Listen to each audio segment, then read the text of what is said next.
Hoy vamos a comenzar entonces, o vamos a desarrollar esta última unidad. Voy a hacer entonces una revisión conceptual de lo que es la dinámica. Definimos primeramente lo que es la dinámica, entendiendo que la dinámica es la área de la física que estudia las razones del movimiento, el porqué, las causas como tal del movimiento. El concepto transversal importante que tenemos para el movimiento es el concepto de fuerza. Ahora bien, la fuerza como tal, si la queremos conceptualizar, es la magnitud física vectorial responsable de los cambios en los estados de movimiento. Y cuando digo estados de movimiento, es incluyendo al reposo. ¿Qué me refiero con estados de movimiento? El reposo es un estado de movimiento. Movimiento rectilíneo uniforme es un estado de movimiento. Movimiento rectilíneo uniformemente variado es un estado de movimiento. Movimiento circular es un estado de movimiento. Si yo quiero pasar de un estado de movimiento a otro, yo debo necesariamente aplicar fuerza. Entonces, hay algunas fuerzas comunes que vamos a estar trabajando. Entre esas fuerzas comunes, las voy a escribir en forma de ecuación primero. Tenemos el peso o, que a mí me gusta mejor escribirlo, fuerza de gravedad, entendiendo siempre que las fuerzas son vectores.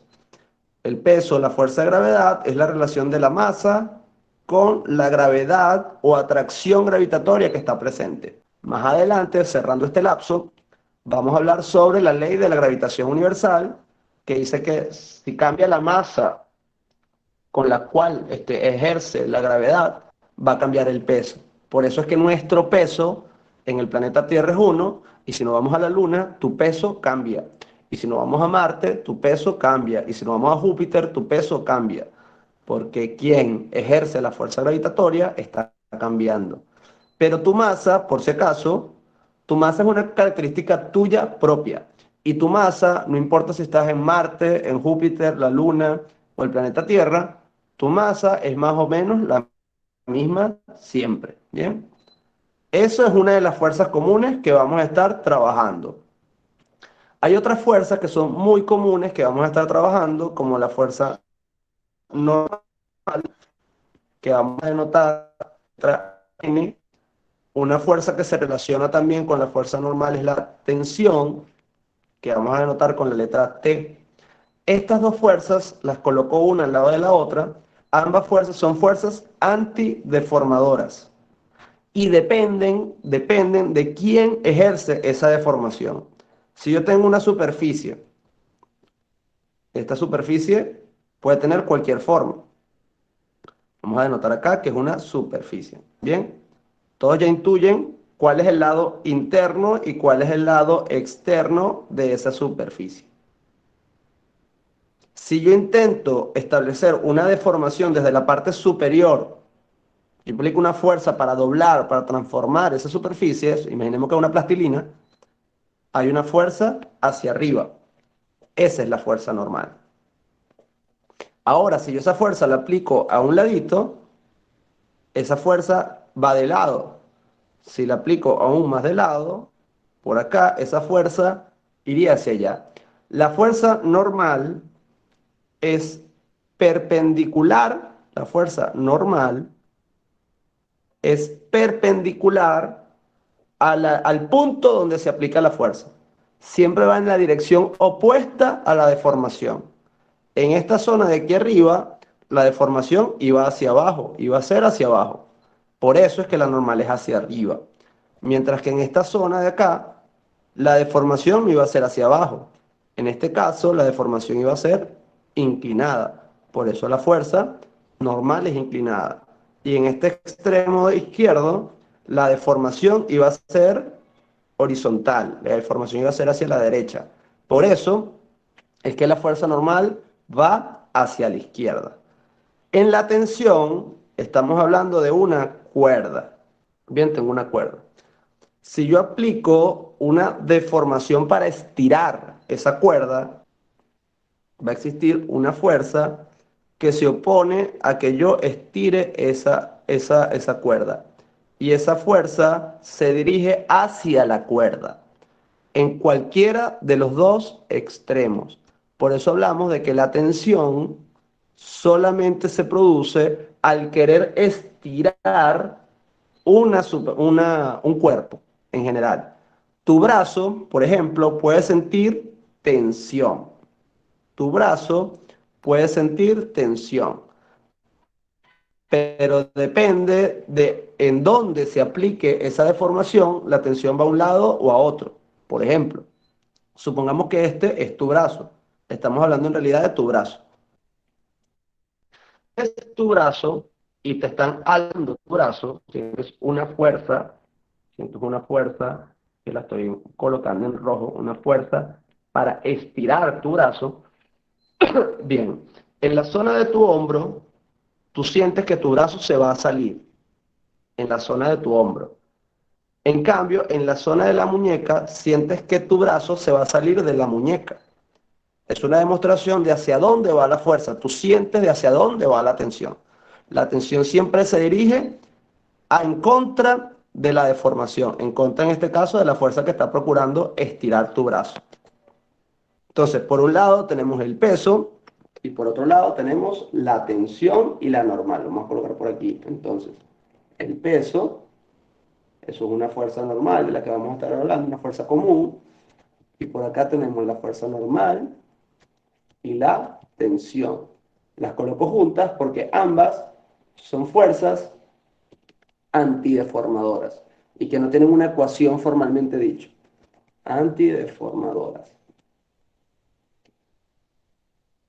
No tienen una ecuación formal. Dependen de cómo se esté aplicando una fuerza en torno al sistema. Además, tenemos por acá, y aquí empieza la cosa a ponerse divertida, la fuerza elástica. La fuerza elástica es una fuerza, también es antideformadora, pero tiene un comportamiento particular. Imaginemos por ahora que tenemos un resorte en su estado, digamos, natural. Si ese resorte yo lo saco de su estado natural y lo estiro, bien, eso azul es que yo llegué y estiré el resorte. Vamos a elongarlo un poco.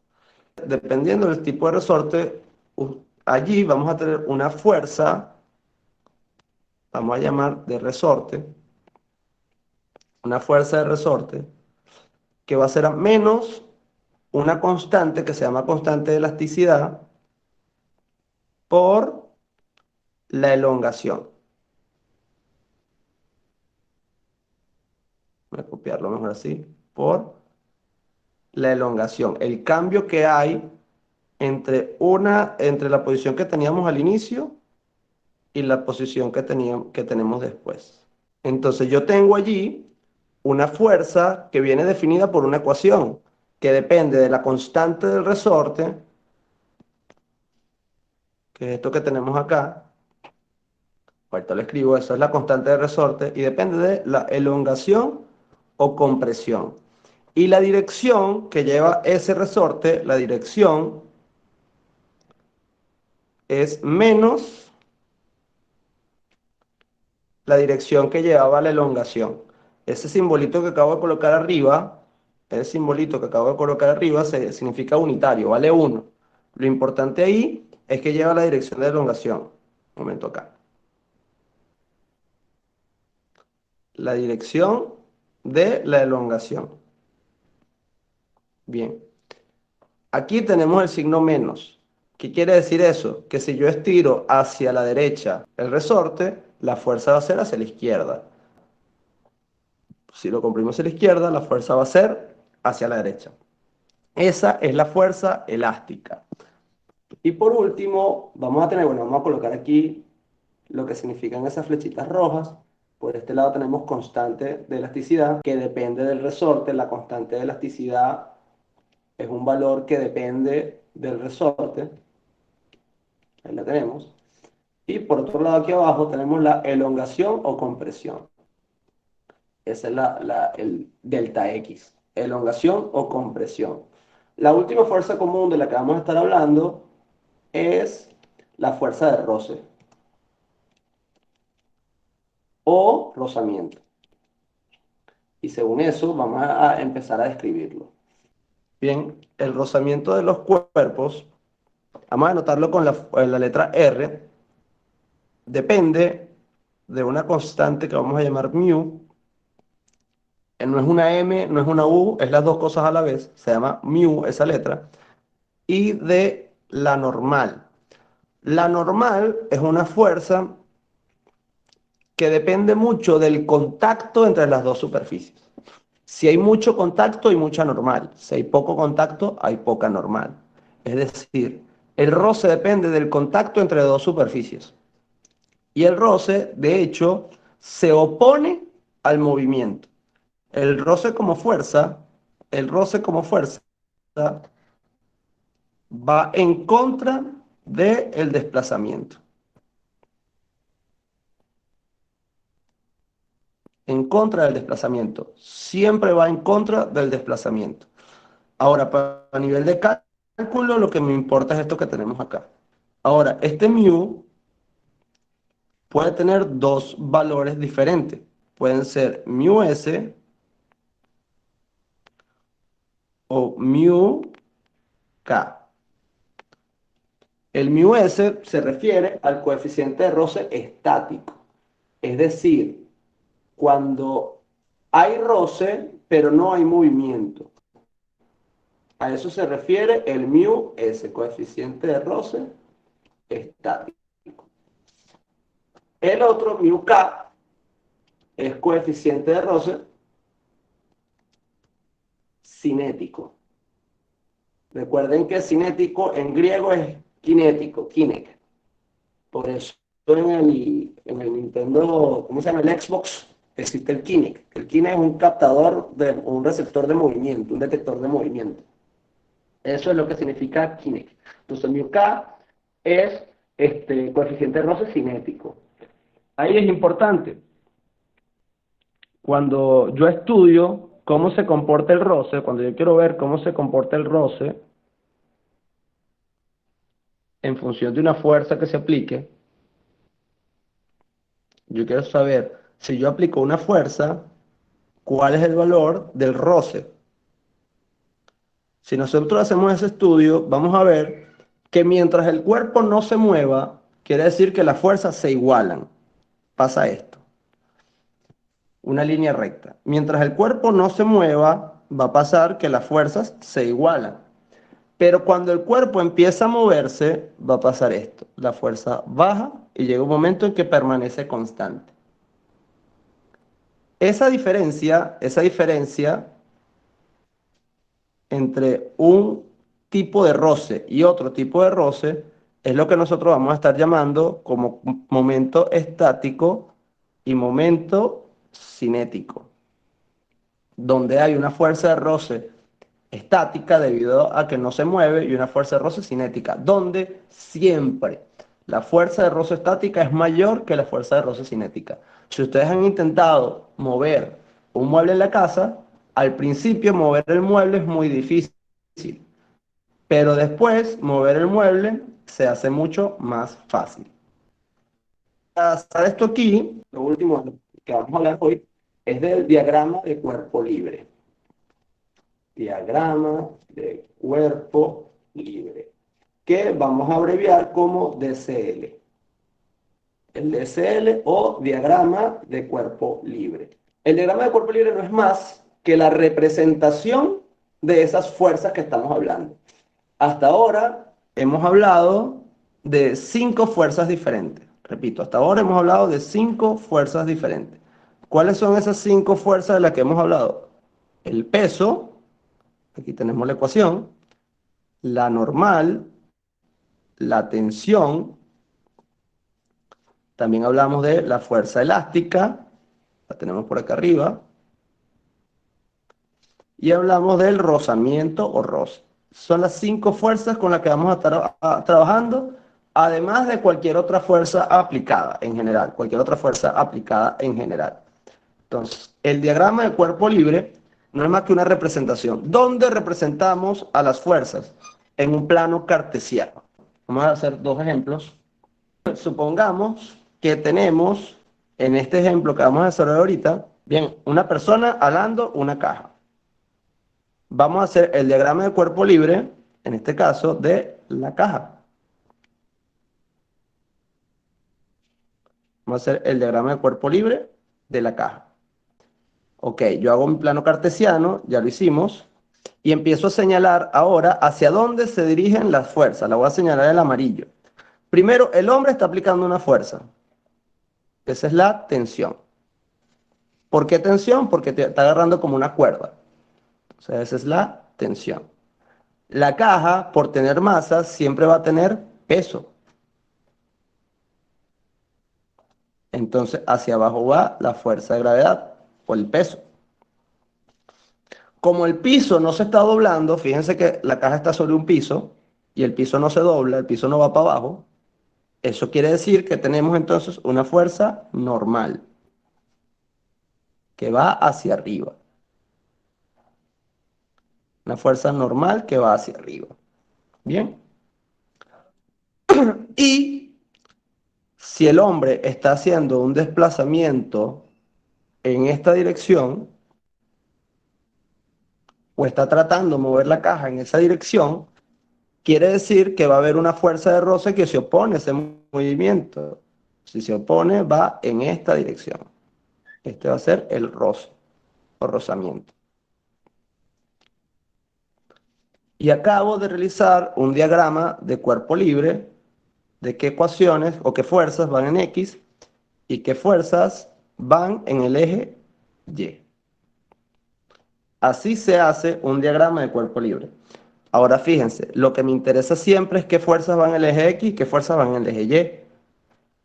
En la tensión se distribuye. Hay una parte de la tensión que va en el eje X y una parte de la tensión que va en el eje Y. ¿Cuándo esto se pone más enredado, más complicado? Cuando hablamos, por ejemplo, de un plano inclinado. Supongamos acá un plano inclinado y tengo una caja. Una caja que se está moviendo en ese plano inclinado. Tengo el plano inclinado acá y la caja se está moviendo. Ahora, supongamos que ese plano, en este caso, si lo vamos a escribir, tiene cierta inclinación. Cierta inclinación, teta. Vamos a hacer el diagrama de cuerpo libre. Lo que se recomienda siempre que yo tenga un plano inclinado es hacer el diagrama de cuerpo libre inclinado también. Entonces voy a hacer mi diagrama de cuerpo libre inclinado. A pesar de que yo hago el diagrama de cuerpo libre inclinado, las fuerzas van en la misma dirección que van en el cuerpo original. Por ejemplo, en el cuerpo original el peso va hacia abajo. Como el peso va hacia abajo, vamos a escribir primero esa, que es la más fácil de identificar. El peso va hacia abajo. Listo, he identificado el peso. Fuerza de gravedad. Ahora, ¿qué otra fuerza hay? Fíjense, hay una superficie. Siempre que hay contacto con una superficie, vamos a escribir la fuerza normal, que va en esta dirección. En la dirección contraria a la deformación, la fuerza normal. Todas en general son vectores. Si se me llega a escapar en algún momento, recuerden que todas son vectores.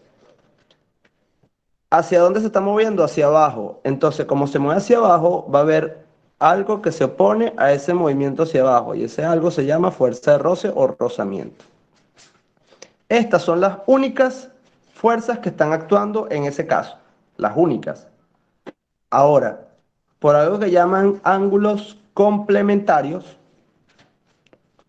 el ángulo teta, que es el ángulo de la inclinación del plano, vean, si estaba de este lado, si el ángulo estaba de este lado, lo voy a poner entonces del otro lado. Eso lo voy a escribir aquí en verde. Vamos a escribirlo en verde. Si el ángulo está aquí, teta, ese ángulo ahora yo lo voy a colocar de este lado. Teta. Y allí es donde yo voy a estar proyectando la fuerza de gravedad, la parte de la fuerza de gravedad que va en el eje X y la parte de la fuerza de la gravedad que va en el eje Y, donde este sería mi eje Y y este sería mi eje X. Eso no sé muy bien ahí. Un momentico. X. Y si te preguntan, ¿qué fuerza es la que hace que el cuerpo caiga? Es la fuerza de gravedad, pero solamente una parte.